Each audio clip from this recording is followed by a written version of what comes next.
Brought to you by Charity Mobile, the phone company that supports life and family. 5% of your monthly plan price goes to your favorite charity. Mention offer code TRADITION for a special Christmas offer. Learn more at CharityMobile.com.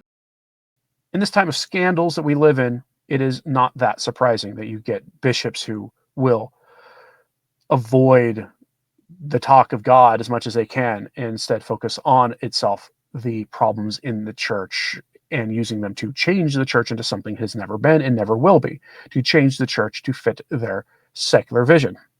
This has been the ongoing theme for the last 2 years now under the Synod on Synodality, and now we have the semi-permanent synodal conferences that'll be happening next year.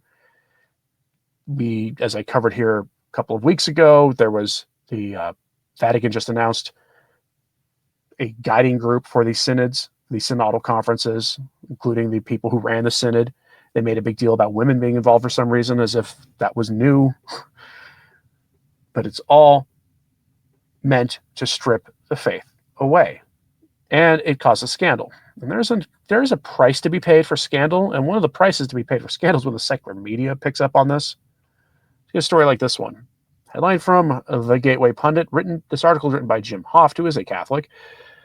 Vatican on the brink of bankruptcy due to dramatic decline in worldwide donations under Pope Francis's leadership.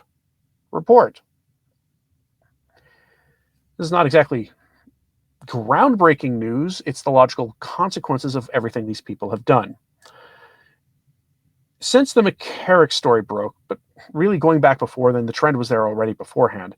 Since the McCarrick story broke in 2018, the laity have stopped giving to things like Peter's Pence, and oftentimes to their dioceses once they learned that your parish pays essentially a tax to the diocese.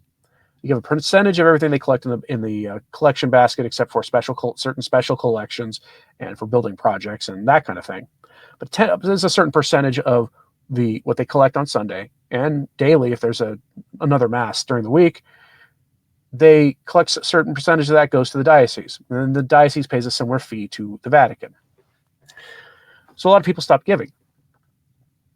Peter's Pence was something that was, for the most part, like a lot of the fundraising that McCarrick did with Peter's Pence, or the papal fund. He had a special fund that was for the mission, to support the mission of the Holy Father. He targeted rich Catholics, names you've heard of in some cases, Catholic movie stars and others.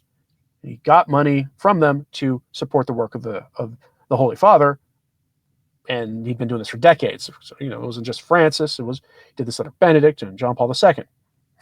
Needless to say, that gained him a lot of influence in Rome, and he also had a lot of influence in the secular world. Influence that I've never quite understood how he got in the first place, unless the stories about St. Gallen are true. Because James Grine once told us that Ted McCarrick, as a young seminarian, made a trip to St. Gallen, Switzerland. Stonecutter Central, by the way, if you're not familiar with St. Gallen, Switzerland. The St. Gallen group met there numerous times, and he was a key member. And that would go a long way to explaining how he got access to the secular elite. Needless to say, his activities over the decades, once they came to light, and the Vatican's handling of it, and then the scandals upon scandals upon scandals that have happened under Francis, have caused the laity to stop giving money. And one wonders what's going to happen when Francis goes to his eternal reward and you get a more moderate pope after him, or a Francis II. Will you get a situation when that happens where the laity stop giving money? They still don't give money, even if the pope there is actually pretty decent. I say moderate because I don't believe you're going to ever get a truly conservative, truly traditional pope. You're likely to get a moderate or a Francis II. Will the laity give the next pope, regardless of who he has, a chance until he just demonstrates he's just Francis II? I'm curious what you think about that in the comments. Let me know. But Mr. Hoff here gives us some details about the Vatican's spiraling out of control financial situation. Quote, "The Vatican, the spiritual and administrative heart of the Catholic Church, faces an unprecedented financial crisis, with reports suggesting it is teetering on the brink of bankruptcy. A combination of plummeting revenue, disillusioned donors, and mismanagement under Pope Francis has left the institution struggling to meet its pension obligations, Daily Express reported.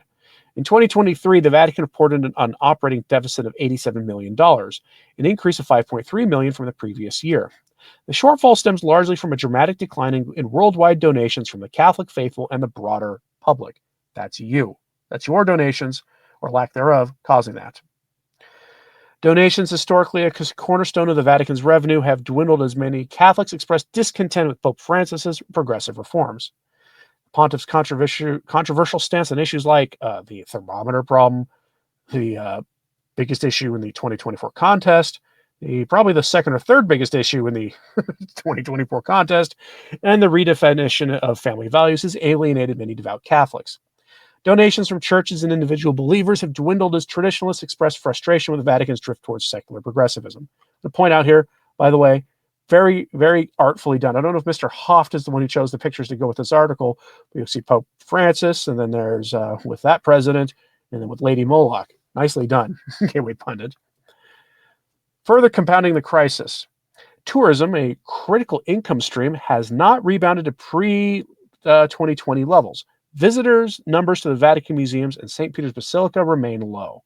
Financial strain has placed the Vatican's pension fund in peril. Currently, the fund sits at a staggering 631 million euros in the red, or about $663 million, jeopardizing the livelihoods of retired clergy and staff.